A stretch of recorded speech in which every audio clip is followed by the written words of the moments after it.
안녕하세요. 저는 서울 근교에 사는 30대 후반 여자입니다. 저는 돈 5천만 원으로 유세란 유세는 다 부리는 남편놈과 시모에게 사이다 복수하고 이혼을 해버렸는데요. 서론이 길어봤자 지루하시기만 하실 테니 다 생략하고 바로 시작해보겠습니다. 재미있게 들어주세요. 남편과 저는 회사 생활을 하며 만난 커플이었어요. 같은 회사는 아니었고 같은 건물 안에서 일을 하고 있었는데 어느 날 남편이 커피를 자꾸 주더라고요. 일주일 동안 맛있게 드시라며 커피만 주던 남편은 일주일이 지나던 날 저에게 연락처를 물어왔고 전 남편이 꽤 마음에 들었던 터라 연락처를 알려주게 되었죠. 그렇게 밖에서 밥도 먹고 차도 마시는 등 데이트를 하다 연인 사이가 되었고 적당하게 연애를 하다 결혼까지 하게 되었습니다. 그저 행복하기만 했던 결혼 생활은 생각보다 짧았고 다른 환경에서 너무나도 다르게 살아왔던 저희는 다툼이 잦아졌어요. 여보, 밥 다 먹고 싱크대에 넣으라고 했잖아. 그냥 이렇게 두고 가면 누가 치워? 밥도 내가 차리고 설거지도 내가 하는데 당신 먹은 빈 그릇도 내가 치워야 해? 내가 당신 하녀야? 어떻게 이런 기본적인 것도 안 해? 진짜 깜빡했어. 치우면 되잖아. 그리고 좋은 말로 그릇 좀 치워. 이 한마디만 하면 안 돼? 입만 열었다 하면 애국가 1절부터 4절까지 할 태세로 잔소리를 해. 당신 때문에 내 귀가 멀게 생겼다고 하도 잔소리를 해대서. 잔소리가 듣기 싫으면 애초에 잔소리 들을 짓을 안 하면 되잖아. 나라고 잔소리하고 싶어서 하는 줄 알아? 듣는 사람보다 하는 사람이 더 피곤하고 괴로운 게 잔소리라고. 뭘 알지도 못하면서. 이것 봐. 또 말 길어지잖아. 오늘은 좀 그만해라. 이러다 진짜 귀에서 피날 지경이야. 나 피곤하다고. 이외에도 수도 없이 많은 부분이 부딪히기 시작했고 그 이유는 대부분 남편의 기본도 되지 않은 부분들이었어요. 양말 뒤집어 벗어놓기는 기본이었고 코앞에 빨래통을 두고도 옷을 벗는 족족 아무렇게나 벗어두기도 했어요. 또 쓰레기통에 음식물을 버리기도 했고 재활용통에 쓰레기를 버리기도 하더군요. 그럴 때마다 제가 무어라 하면 그 모든 말을 잔소리라고 하며 짜증만 내게 일쑤였고 다 알아서 한다며 회피형 대답만 하고선 정작 하지 않을 때가 더 많았죠. 피곤하다는 이유로 청소 한 번, 설거지 한 번을 하지 않는 남편을 보며 이러려고 결혼했나 회의감까지 들기 시작했어요. 가장 어이가 없고 화가 났던 것은 바로 집 유세를 부리는 것이었어요. 하물며 우리가 사는 집은 남편 혼자만의 힘으로 마련한 집도 아닌데 말이죠. 딱 5천만 원 더 낸 것으로 말끝마다 내 집 타령을 해대는 꼴이 참 기가 막히더군요. 역시 내 집이 최고야. 그렇지 않아? 아, 당신은 모르겠구나. 당신 명의로 된 집은 없으니까. 명의는 당신 명의라도 이 집 우리 반반 내서 마련한 거 잊었어? 왜 계속 그런 식으로 말해? 당신이 그러니까 나 기분 나쁘려고 해. 반반은 아니지. 우리 집 돈이 5천만 원 더 들어갔잖아. 조금이라도 더 많이 낸 사람 지분이 더 많은 게 당연한 거 아니야? 그러니 당연히 여긴 내 집이 맞잖아. 명의도 내 명의고 말이야. 그러니까 나한테 잘해. 자꾸 잔소리만 하면 집에서 쫓아내버린다. 잘났다 잘났어. 내가 말을 말지. 당신 편할 대로 생각해. 그렇게 생각해서 당신이 행복하다면 됐다 됐어. 초반엔 좋은 게 좋은 거라 넘겼지만 저런 일이 계속 반복되니 더는 농담으로도 들리지 않고 짜증이 확 나더라고요. 남편이 강조하는 5천만 원도 다 사연이 있었어요. 결혼을 할 당시에 모아둔 돈으로 집을 마련하기엔 턱없이 부족했던 저희는 대출을 내서 집을 마련하기로 했는데 그 사실을 양가 부모님께서 아시곤 도움을 주셨었죠.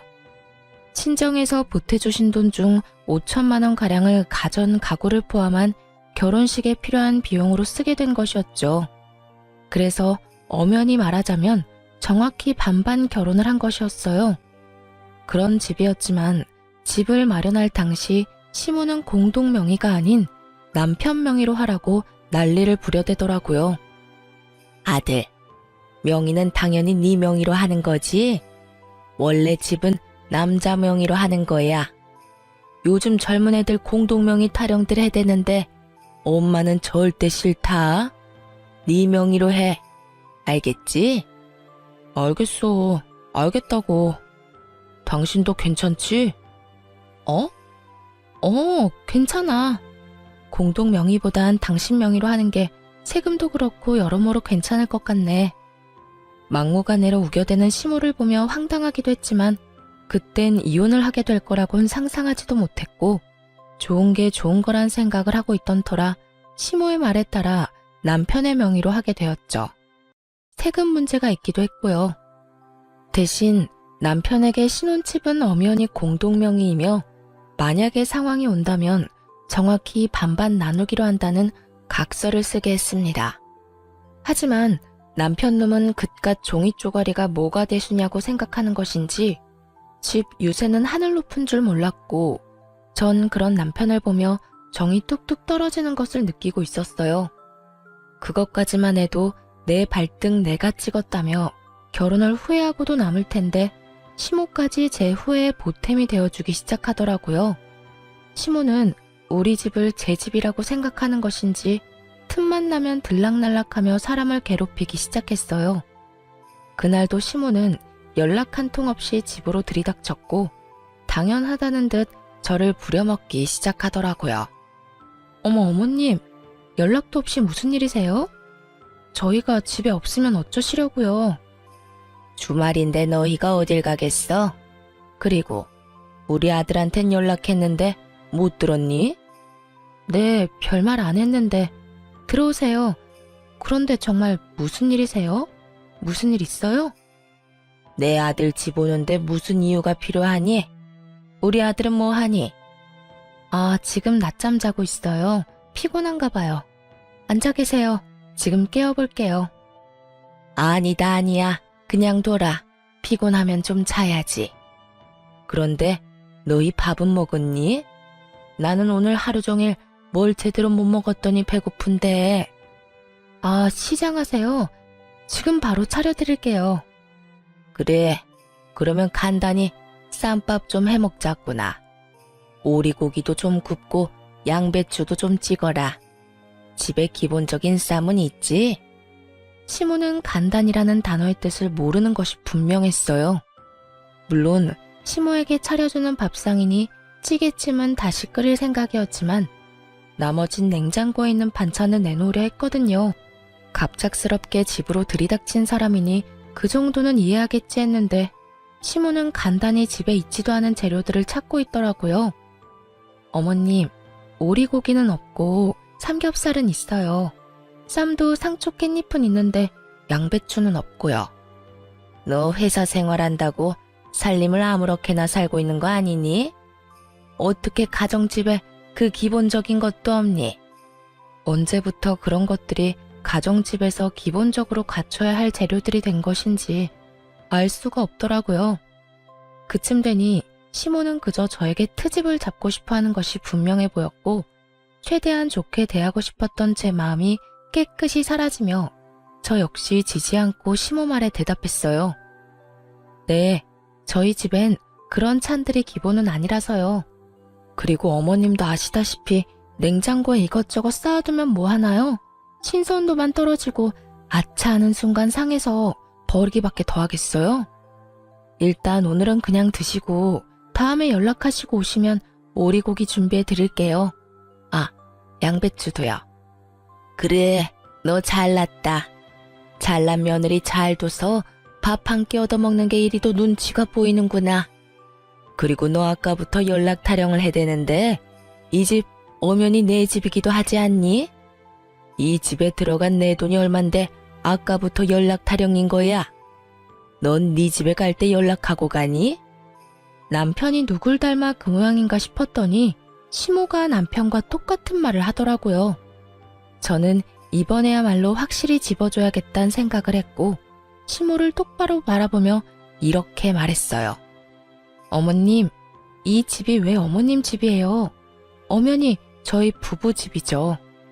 어머님 돈만 들어간 거 아니고 저희 부모님 돈도 그 못지않게 들어갔어요. 어머님 말씀대로라면 저희 부모님도 이 집에 막 오셔도 되겠네요? 제 말에 시모는 펄쩍 뛰며 이렇게 말하더라고요. 그건 아니지.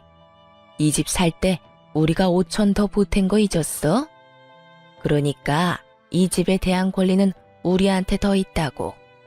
거기에다 이 집 명의도 내 아들 명의인 거 잊었어?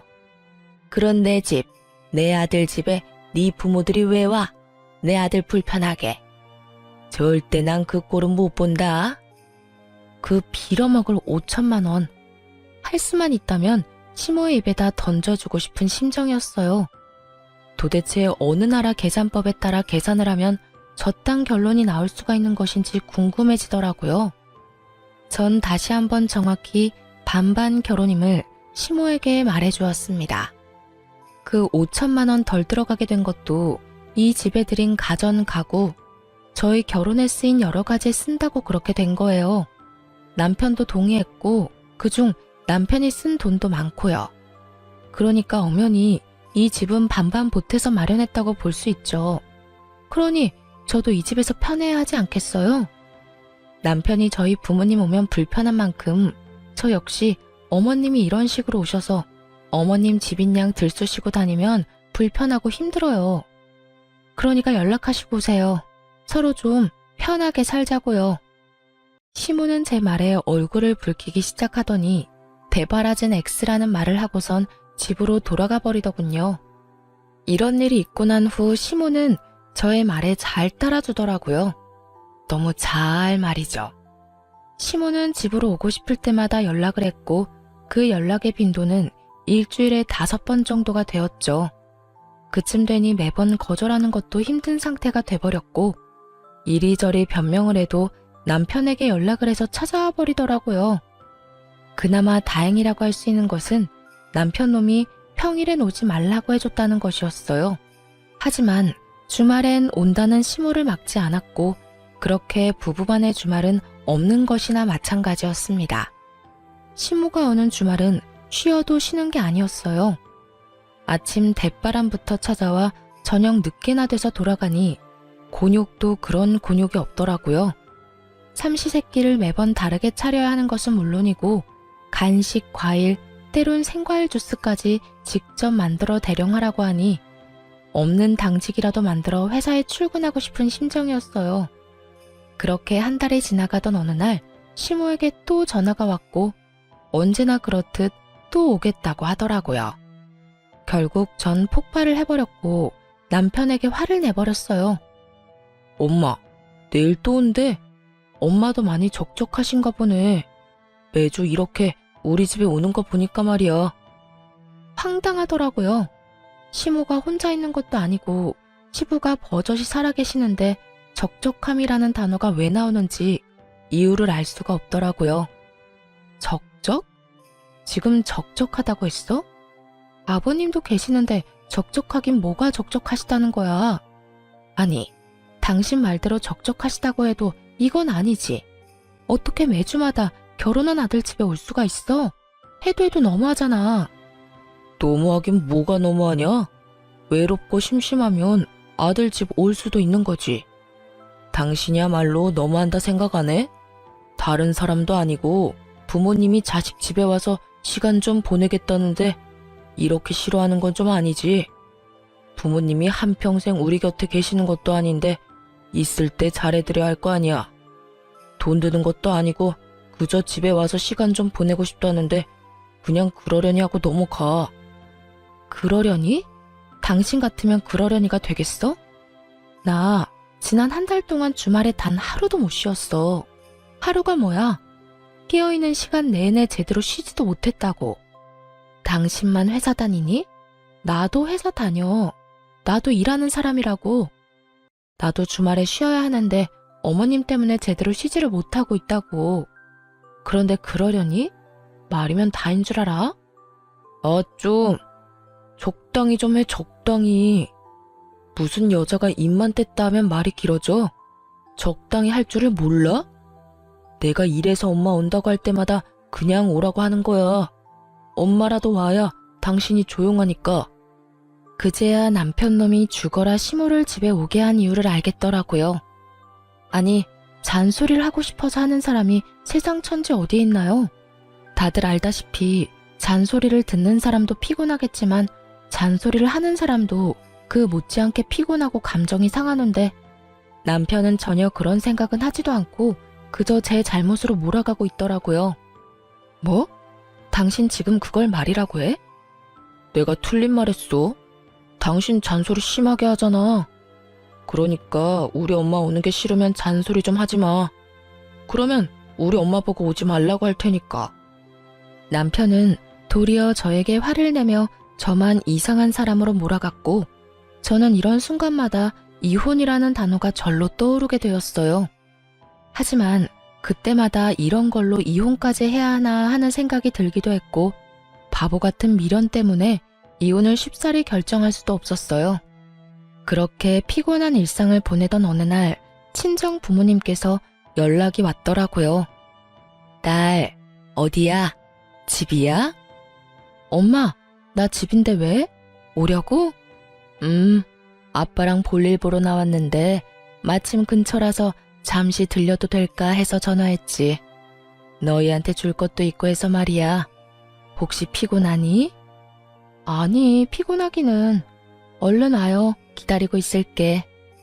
집으로 오신 부모님은 양손 가득 먹거리와 함께 영양제 등 몸에 좋은 것들을 사가지고 오셨고 전 이런 부모님을 그냥 보내기가 싫어 식사를 하고 가시라고 했어요.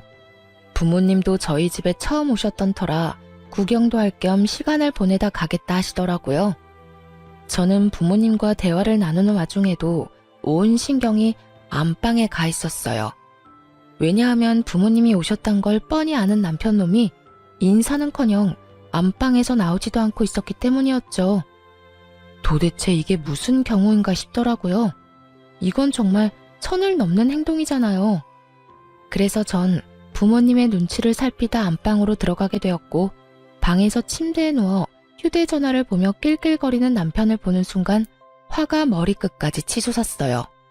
당신 지금 뭐해? 우리 아빠 엄마 오는 소리 못 들었어?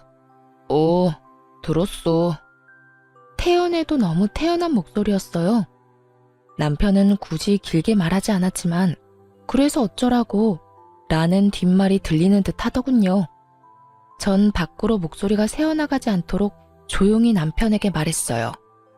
들었으면 나와서 인사는 해야 할 거 아니야? 그 정도는 예의 아니야? 이젠 내가 인사하는 것까지 알려줘야 해? 나 피곤하단 말이야. 그냥 나 잔다고 그래. 깊게 잠들어서 못 깨운다고 하면 되잖아. 정 안 되겠으면 그냥 나 없다고 그래. 내가 아예 안 나갈 테니까. 당신 지금 그걸 말이라고 해? 아무리 피곤해도 우리 아빠 엄마가 왔는데 인사도 안 할 수가 있어. 불편한 걸 어떻게 해? 나 불편한 거 싫단 말이야. 주말엔 마음 편히 쉬어야 평일에 또 열심히 일할 거 아니야. 근데 오셨으면 주실 것만 주시고 가면 되지 식사는 또 왜 하고 가신다는 거야? 아니, 애초에 주말에 찾아오신 거부터 좀 아니지. 너 진짜 말 다 했어? 네 엄마가 주말마다 찾아와서 삼시세끼 다 먹고 가는 건 되고 우리 부모님은 아예 와서도 안 된다는 이 말이니? 딸이랑 아들이랑 같아? 딸은 시집가서 출가 외인 아니냐. 여전히 침대와 한몸이 되어 입만 살아 움직이는 남편을 보는데 머리털을 다 뽑아주고 싶었어요.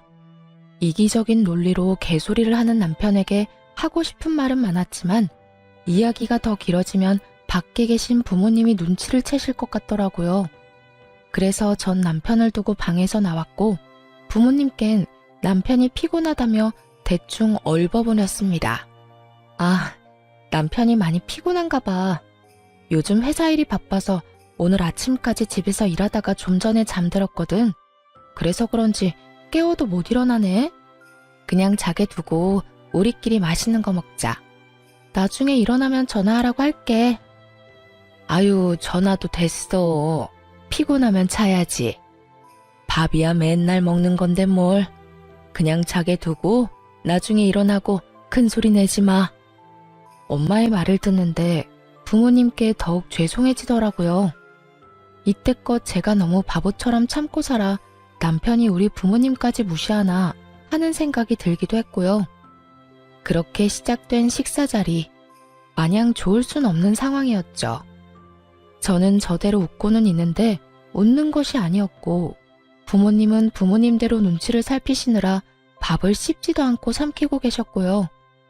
그렇게 눈코 뜰 새 없이 식사를 마친 부모님은 서둘러 돌아가 버리시고 저는 그간 참아왔던 분노가 터져버렸어요. 당신 진짜 해도 해도 너무한다. 우리 부모님을 무시해도 정도가 있지 어떻게 진짜 안 나와볼 수가 있어? 당신 이거밖에 안 되는 인간이었어? 내가 뭘 어쨌다고 그래. 내가 피곤하다고 안 나간다고 했잖아. 장인어른 장모님이 뭐라고 하신 것도 아니고 식사 잘하시고 가셨으면 된 거 아니야? 당신이 보기엔 잘 드시고 가신 것 같아? 국 반찬은 그대로 있고 밥만 드시더라. 그 밥도 제대로 씹지도 않고 삼키시고. 딸 집에 처음 왔는데 우리 아빠 엄마가 이딴 취급이나 받고 가셔야 했어? 어쨌든 밥은 다 드셨네. 아예 쫄쫄 굶고 간 것도 아니잖아. 아 진짜 사람 피곤하게 좀 만들지 마. 뭘 잘한 게 있다고 화를 내는 남편 놈을 보며 저 역시 참지 않고 쏘아붙였어요.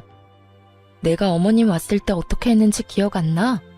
나도 피곤하고 힘든데도 삼시세끼 다 해드리고 간식에 과일까지 다 대접해드렸어. 내가 한 만큼 해달라는 것도 아니었잖아.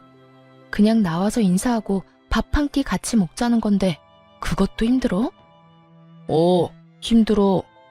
솔직히 말해서 나 당신 부모님들이랑 마주보고 밥 먹는 거 불편하고 힘들어서 너무 싫다고. 그리고 내가 우리 엄마 왔을 때 그렇게 해달라고 했냐? 당신이 착한 며느리병 걸려서 알아서 다 한 거 아니야? 혼자 미움받기 싫어서 다 해놓고선 이제 와서 왜 나한테 이래? 그렇게 싫었으면 당신도 나처럼 아예 방에서 안 나오면 되는 거잖아. 사랑하는 남자의 부모님이기에 잘 대접하고 싶었던 저의 마음을 착한 며느리병이라고 하더군요. 그런 남편의 비수꽂는 말을 듣는데 제 마음속 무언가가 와장창 깨지는 느낌이 들었어요. 착한 며느리병? 당신 정말 그렇게 생각하고 있었어? 와, 진짜 내가 기가 차서 말이 안 나온다. 난 있잖아. 착한 며느리병도 아니고 칭찬받고자 한 일도 아니었어. 난 그저 내가 사랑하는 남편의 부모님이니까 내가 힘들고 지쳐도 할 수 있는 것까진 최선을 다해 대접해드리고 싶어서 그랬던 거라고. 그러니까 누가 그렇게 하라고 했어? 앞으로 하지 말라고. 그렇게 힘들고 지치는데 왜 해? 당신 바보야? 바보? 그래, 당신 말이 다 맞네. 내가 바보였네. 알겠어. 그러면 앞으로 나도 당신처럼 어머님이 오든 말든 안방에서 안 나와도 상관없다 이거지? 알겠어. 당신 후회하지 마. 후회는 무슨? 당신이 어떻게 하든 후회 안 할 테니까 앞으로 당신도 내가 어떻게 하든 상관하지 마. 결국 남편은 잠자고 있던 제 코털을 건드렸고 전 결혼하고 처음으로 시모의 방문을 기다리게 되었습니다. 며칠 뒤 기다리고 기다리던 시모에게서 집으로 온다는 연락이 왔고 전 안방 열쇠와 먹거리를 챙겨 안방에 들어가 문을 잠가버렸어요. 네, 저는 남편이 권한 대로 그리고 남편이 제 부모님께 한 그대로 하기로 한 것이었죠. 여보, 엄마 왔어. 나와. 여보, 엄마 왔다니까. 뭐 하는 거야 도대체? 문이 왜 잠겨있지? 여보, 여보, 여보! 남편은 밖에서 문을 두드리며 소리를 질러댔고 전 휴대전화로 보고 있던 동영상 소리를 최대치로 올려버렸어요. 이게 무슨 소리야? 쟤 지금 방에서 TV 보고 있니? 이게 감히 시어머니가 왔는데 이게 무슨 짓이야? 어디 버르장머리 없게 인사는커녕 얼굴도 안 내밀어. 저게 나를 무시해도 유분수지. 이게 뭐 하는 짓이야? 시모는 노발대발하며 갖은 험한 말들을 쏟아내고 있었고 남편 역시 자기가 한 짓은 기억나지도 않는 것인지 지치지도 않고 문을 두드리더군요. 그렇게 1시간쯤 지났을까요? 시모가 이를 바득바득 깔며 이렇게 말했어요. 내가 가만히 있을 줄 알아? 두고 봐 너. 시모가 돌아가는 소리가 들리고 문을 열고 거실로 나갔더니 남편놈이 씩씩거리며 저를 쏘아보더라고요. 당신 미쳤어? 이게 뭐한 짓이야? 뭐 하는 짓이긴 다 당신한테 배우고 당신이 시킨 대로 하는 짓이지. 뭐? 당신이 그랬잖아. 다음에 어머님 오시면 나한테도 안방에서 나오지 말라며. 당신 시킨 대로 한 것뿐인데 왜 화를 내? 그 말을 곧이 곧대로 믿는 사람이 어디 있어? 그냥 한 말이잖아. 그냥 당신 잔소리 듣기 싫어서 아무렇게나 나오는 대로 한 아무 의미 없는 말. 당신한텐 아무 의미 없는 말일지 몰라도 나한테는 아니었어. 그러게 말을 할 땐 생각을 좀 하고 말을 하지 그랬어. 아, 그리고 어머님껜 당신이 잘 말해줘. 나 회사 일로 너무 피곤해서 휴대전화로 TV 보다가 깊게 잠들어서 몰랐다고 말이야. 아니다. 그렇게 문을 두드리고 고함을 질러대는데 너무 말이 안 되나? 그냥 문 따고 들어가니까 기절해 있었다고 그래. 그래서 병원 다녀왔다고 하면 되겠네. 하여튼 좀 부탁할게. 남편은 자기가 한 짓이 그제야 생각나는지 아무 말도 하지 못하고 그저 저를 계속해서 쏘아보더라고요. 그렇게 쏘아보기만 하던 남편놈은 그나마 생각이란 건 있었는지 시모에게 연락을 해 제가 시킨 대로 알고 보니 제가 잠시 혼절해 병원에 다녀왔다고 거짓말을 했고 시모는 믿는 듯 넘어가더군요. 아무래도 아들이 그렇게 말을 하니 의심쩍긴 하지만 믿고 넘어가는 듯 했어요. 믿지 않았다면 진작 연락이 와 노발대발 화를 냈을 텐데 따로 연락이 오지 않을 뿐더러 찾아오지도 않았으니까요. 그렇게 남편과의 신경전이 계속되며 이혼이 가까워지던 어느 날 한동안 잠잠했던 시모에게서 연락이 왔더라고요. 예, 회사니? 네, 회사예요. 바쁠 테니 본론만 말아마. 집 비밀번호 뭐니? 네? 비밀번호요? 그건 왜요? 왜긴 왜야. 집에 들어가려고 그러지. 그러니까 주인도 없는 집에 왜 들어가시려고 하냐고요. 다름이 아니라 우리 장남이 이혼을 했다지 뭐냐. 아직 네 시아버지는 몰라서 잠시 거기서 지내야 하겠다. 산 넘어 산인 상황이었어요. 힘들게 시모를 못 오게 했더니 이젠 아예 시숙이 와서 살겠다고 하니 산 넘어 산이 아니겠어요? 가족끼리 어려우면 도울 수도 있다고들 하시는데 저 역시 그렇게 생각합니다. 그런데 저딴 시댁 식구를 가족이라고 할 수 있는 것인지 의문인 상황에서 시숙까지 데리고 살아야 한다는 건 말도 안 되는 소리일 뿐더러 절대 용납해서도 안 될 일이었죠. 아무리 상황이 그렇다고 해도 그건 아니죠. 제가 왜 아주버님까지 데리고 살아야 해요? 그것도 저희 집에서요. 얘가 아직도 이러네. 그 집은 네 집이 아니라 내 집, 우리 아들 집이라니까. 그러니까 내 아들이 거기서 지내는 건 어찌 보면 당연한 일 아니니? 그러니까 계속 같은 말 시키지 말고 얼른 비밀번호부터 말하거라. 어머님이야말로 말도 안 되는 소리 좀 그만하세요. 어찌되었든 전 비밀번호는 절대 못 알려드리니 그런 줄 아시라고요. 됐다. 내 아들한테 물으면 그만이지. 끊어라. 내가 너하고 무슨 대화를 하겠다고 너한테 전화를 했는지. 괜한 시간 낭비만 하고 기분만 상했어.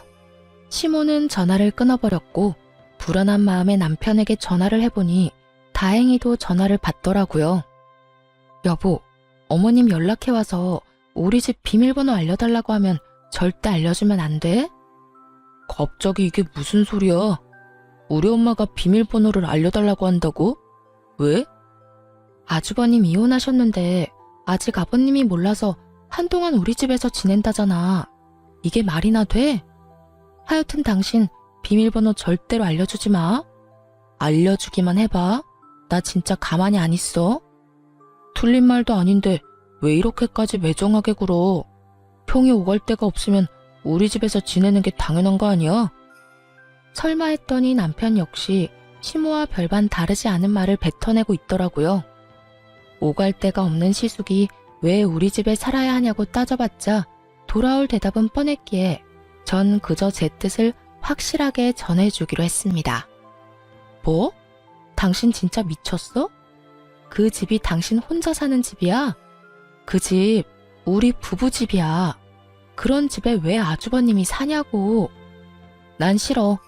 나 진짜 싫다고 했어. 가르쳐주면 나 진짜 가만히 안 있을 거야.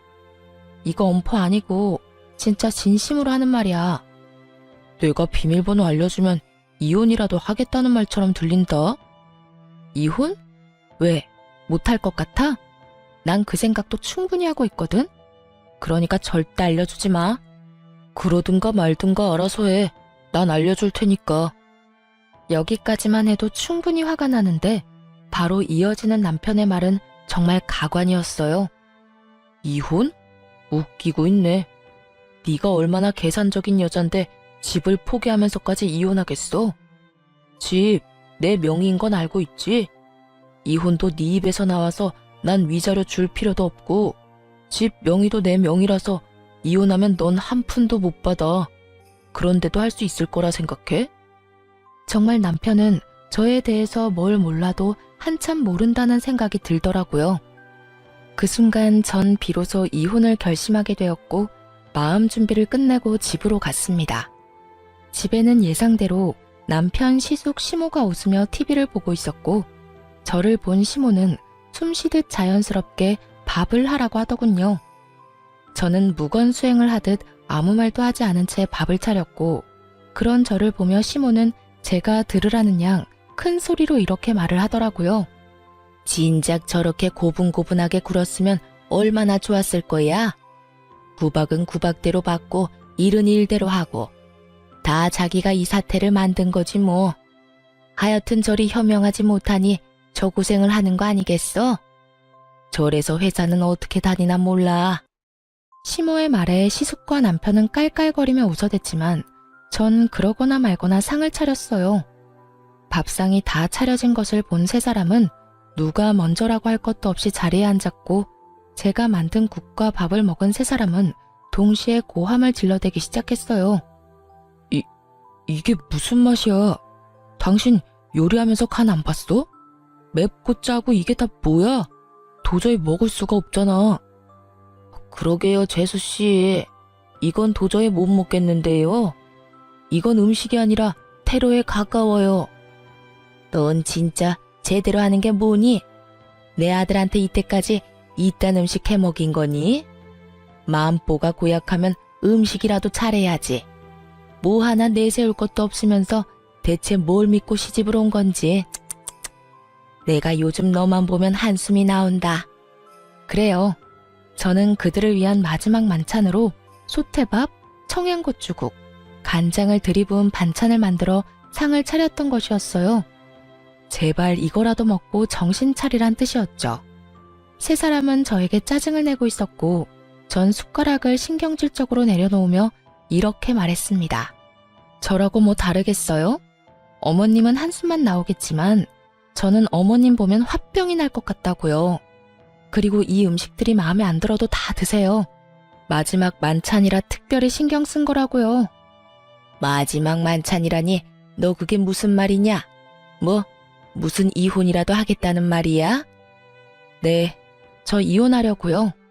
그러니 이혼한 두 아들 끌어안고 잘 사세요. 행복하게 잘. 자극적인 음식에 물만 벌컥벌컥 마셔대던 남편놈은 제 입에서 이혼 소리가 나오자 물잔을 내려놓고선 저에게 따져묻기 시작했어요. 당신 진짜 왜 그래? 아까 내 말 다 듣고도 이혼하겠다는 말이 나와? 당신 나하고 이혼하면 땡전 한 푼 없이 쫓겨나는 거랑 마찬가지라고. 그래도 나랑 이혼하겠다는 말이 나와? 그건 네 생각이고 설사 한 푼 못 받는다 해도 난 너랑 이혼할 거야. 더는 너 같은 인간이랑 살고 싶지도 않아. 뭐? 너 같은 인간? 당신 진짜 말 가려가면서 못해? 여기 우리 엄마도 계신 거 몰라? 그렇게 어른 공경할 줄 아는 놈이 우리 부모님 왔을 땐 그따위로 행동했어? 말 가릴 줄 아는 놈이 나한테는 그따위로 말했냐고. 다 네가 하는 대로 돌려받는 줄 알아. 남편은 지은 죄가 있으니 입을 닫아버렸고 시모는 남편이 저에게 밀린다 싶으니 나서기 시작했어요. 아들, 됐다. 그냥 이참에 이혼해버려. 들었지? 당신 엄마도 이혼하라고 하잖아. 그러니까 구질구질하게 굴지 말고 이혼 좀 하자. 너 지금 구질구질이라고 했니? 아무리 본데 없이 컸다 해도 그렇지 어른 앞에 두고 어떻게 그딴 말을 짓거릴 수 있는 거야? 제가 본데 없이 컸으면 어머님은 아들을 얼마나 엉망으로 키웠길래 둘 다 저 모양 저 꼴이에요? 남의 집 귀한 자식 욕하기 전에 어머님 자식 교육이나 똑바로 시키세요. 이혼할 마당에 겁날 것이 없었던 저는 하고 싶은 말을 그냥 다 해버렸고 시모는 이런 저를 보며 화를 내려나 싶더니 이내 입을 다물곤 남편에게 이렇게 말하더군요. 얘 말하는 거 다 들었지 아들? 그냥 이혼해버려. 그렇지 않아도 저딴 며느리 갈아치우고 싶었는데 잘 됐어. 집도 네 명이겠다. 너한텐 이혼이 여러모로 이득이니 그냥 해버리고 좋은 여자 찾아서 재혼이나 하거라. 집이 있겠다, 능력이 있겠다.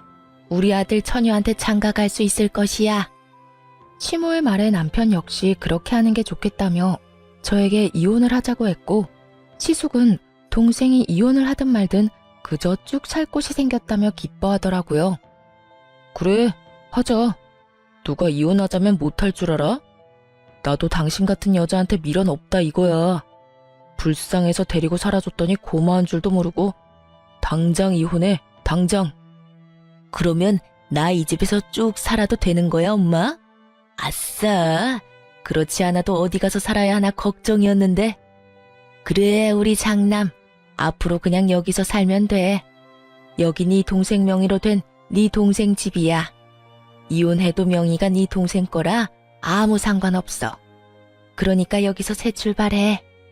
이렇듯 파렴치하게도 기뻐하는 새 인간에게 그들에겐 잔인하지만 저에게는 즐거운 진실을 알려주고 싶었지만 우선 즐기게 두기로 했습니다. 일단 그들은 세 사람인 반면에 저는 혼자이기도 했고 희망과 꿈이 클수록 절망도 클 것이라 생각했기 때문이죠. 저는 짐을 싸 친정으로 갔고 친정에서 이혼을 진행하게 되었어요. 빨리 이혼하고 싶어 이혼 노래를 부르던 남편놈과 시댁것들은 이혼이 진행되면 될수록 얼굴이 사색이 되어가더군요. 그 이유는 자신들의 뜻대로 되는 것이 단 하나도 없었기 때문이었어요. 저는 남편이 각서를 쓴 다음날 바로 공증을 받았을 뿐만 아니라 만일을 대비해 녹음까지 해놨었죠. 온전히 자신의 것이라고 믿어 의심치 않았던 남편 명의의 아파트는 각서 내용대로 정확히 반반으로 나누게 되었어요. 거기에다 시모가 저를 부려먹은 대화 역시 통화 녹음과 문자로 보관 중인 상태였죠. 그렇게 남편과 시모는 저에게 위자료까지 주게 되었습니다. 이혼이 마무리되던 날 전 남편 놈은 눈물까지 고인 눈으로 저를 노려보더라고요. 그러다 울겠다. 지금 안 울게 생겼어? 아파트에 위자료까지. 생각지도 못한 돈이 너한테 다 들어가게 생겼는데. 생각지도 못했다는 사실이 난 놀랍다 놀라워. 내가 보탠 돈이 있는데 그깟 명의 하나 때문에 다 네 몫이 될 거라 생각했어? 착각도 그 정도면 병이고 욕심이 과하면 탈이 나는 법이야. 그러니까 앞으론 그딴 심보 버리고 착하게 좀 살아라. 전 남편은 끝까지 저를 노려봤고 전 콧노래를 부르며 이혼을 할 수 있었습니다. 저의 복수는 이것이 끝이 아니었어요. 오히려 이제부터가 시작이었죠. 전 이혼을 진행하며 전 시부에게 전화를 걸어 전 시숙을 이혼 사실과 함께 전 남편과 이혼하게 된다는 사실 역시 알리며 이혼 사유에 대해 낱낱이 밝혀버렸어요. 시부는 머리 끝까지 화가 나 집을 살 때 보태주셨던 모든 돈과 지원을 끊어버림과 동시에 세 사람을 집에서 쫓아내버리고 전 시모와 이혼을 진행 중이라고 하더군요. 평소에도 전 시부는 전 시모가 아들들 사람에 지나치게 개입하며 며느리들을 괴롭히는 모습을 보며 하지 말라고 여러 번 경고했는데 전 시모는 그 말을 전혀 듣지 않았던 것이죠. 알고 보니 전 시숙 역시 전 시모의 개입 때문에 이혼을 하게 되었고 저 역시 비슷한 이유로 이혼을 하게 되었으니 더는 그런 전 시모와 함께 살고 싶지도 살 이유도 없다고 하시더라고요. 전 시모가 이혼할 처지에 놓이자 전 남편이 급했는지 전화가 다 왔더라고요. 야, 너 진짜 미쳤어. 우리가 이혼했으면 끝난 거지. 왜 우리 아버지한테까지 전화해서 이사다를 만들어? 지금 너 때문에 우리 엄마까지 이혼하게 생겼다고. 어떻게 책임질 거야? 그렇지 않아도 아버님께서 그러시더라. 집에서도 쫓겨났다며? 어떡하니? 셋 다 돈도 없을 텐데 집에서도 쫓겨났으니 이제 오갈 데 없는 거짓골이겠네. 너 지금 말 다 했어? 왜? 내가 틀린 말 했어? 맞잖아. 오갈 데도 없는데 돈도 없으면 그게 거지지. 거지가 뭐 별건가? 나한테 이럴 시간에 저렴한 월세방이라도 찾아봐. 나이 지긋한 네 엄마하고 이혼한 네 형이랑 언제까지 밖에서 살 순 없을 거 아니야. 이게 다 누구 때문인데 네가 감히 그딴 말을 해. 네가 우리 아버지한테 다 이르지만 않았어도 우리 신세가 이렇게까지 처량해질 일도 없었거든. 야, 입은 삐뚤어졌어도 말은 좀 바로 하자. 일이 이렇게 된 건 너랑 네 엄마 때문이야. 네 형도 한몫하기도 했고. 잘못은 너랑 네 가족이 다 해놓고 왜 애먼 사람 잡고 난리야? 하긴 지금까지 이 모양 이 꼴이니 아버님이 자식까지 다 내쫓아버렸겠지. 안 봐도 뻔하다. 야, 난 더는 너 같은 인간이랑 말씨름하고 싶지도 않거든? 그러니까 전화 끊어. 차단할 거니까 다신 연락도 하지 말고. 오고 가다 마주쳐도 아는 척도 하지 말자 제발. 저는 전화를 끊고 차단을 해버렸습니다. 그 후 전 남편과 전 시모, 전 시숙은 단칸방을 얻어 들어갔다고 하더라고요. 이혼한 전 시모와 이혼한 아들 둘이 한 집에서 오손도손 잘 살아가는 꼴이 참 볼만하다 싶었네요. 이혼을 하고 난 후 친한 회사 동료들은 저에게 이혼 사유를 물어왔고 전 숨기지 않고 모든 사실을 말해주었어요. 제가 잘못한 것도 아니었기에 굳이 숨기고 싶지도 않더라고요. 소문은 빠르게 퍼져나갔고 결국 사람들의 손가락질을 버티지 못한 전 남편은 사표를 쓰고 회사를 그만두게 되었다는 이야기가 들려왔어요. 이젠 회사까지 그만두면 다신 볼 일이 없을 거라 생각했는데 회사를 그만두는 날 전 남편이 저를 찾아왔더라고요. 야, 너 진짜 이렇게까지 해야 했어? 내가 뭘? 네가 소문냈잖아. 우리가 왜 이혼하게 됐는지. 아름다운 이별 몰라? 끝까지 이렇게 더럽고 치사하게 굴어야겠어? 아름다운 이별 같은 소리 한다. 너는 아름다운 이별을 하고 싶어서 아파트 혼자 다 가지려고 했어? 그것도 너 혼자 산 집도 아니고 반반 보태서 마련한 집을? 양심이 없어도 적당히 없어야지. 다 네가 지은 죄값, 네가 다 받는 거라고 생각해. 그리고 소문 중에 틀린 말도 없었잖아. 안 그래? 틀린 말은 없었어도 그렇게까지 다 말할 필요는 없었잖아. 그냥 성격 차이라고 해줄 순 없었어? 그래도 우리가 살았던 정이 있는 건데 이렇게까지 나를 끝까지 몰고 가야만 했었냐고. 난 그저 묻길래 있는 사실 그대로 말해준 것뿐이야. 그리고 소문이 어떻듯 당신 당당했잖아. 당신은 이혼하는 그 순간까지 나한테 잘못한 거 없다고 했던 사람이야. 그런 사람이 이제 와서 사람들이 욕하고 손가락질하니까 부끄럽긴 한가 보다. 잘못된 행동이란 걸 느끼기는 하는가 봐. 아니거든. 난 여전히 내가 잘못했다고 안 생각하거든. 그래? 그렇게 생각해서 당신 마음이 편하다면 그렇게 생각해. 이젠 난 당신이 어떻게 생각하든 아무 상관도 없는 사람이니까. 그러면 난 바빠서 이만 가볼게. 이젠 다신 마주치지 말자. 돌아서는 제 뒤로 남편의 험한 말들이 들려왔고 전 머리 위로 가운데 손가락을 보여주며 대답을 대신했습니다. 그 한 방에 제 모든 울분이 날아가는 기분이 들더군요. 그 후 전 남편을 포함해 전 시댁 식구들의 소식은 들을 수 없었으나 어떻게 지낼지는 뻔했기에 굳이 알고 싶지도 않았어요. 그렇게 전 다시 화려한 싱글이 되었고 시간은 빠르게 흘러 이혼을 한 지 3년이 되었네요. 전 여전히 회사 생활을 하며 잘 지내고 있습니다. 요즘엔 여러 모임에 참석해 사람들과 즐거운 시간을 보내며 이혼의 아픔을 점점 잊어가고 있는 중입니다. 남편에 대한 미련은 없다고 하나 이혼을 마음먹게 되었던 과정부터 이혼을 하게 되는 과정까지 너무 힘든 일의 연속이었기에 처음엔 참 많이 힘이 들더라고요. 멍청하게도 그 모든 게 제 탓인 것만 같은 순간들이 있기도 했고 후회스러운 날들이 있기도 했어요. 그야말로 기분이 롤러코스터를 타는 날들이었어요. 하지만 그런 날들은 길지 않았고 전 이제 그런 못난 생각들을 더는 하지 않습니다.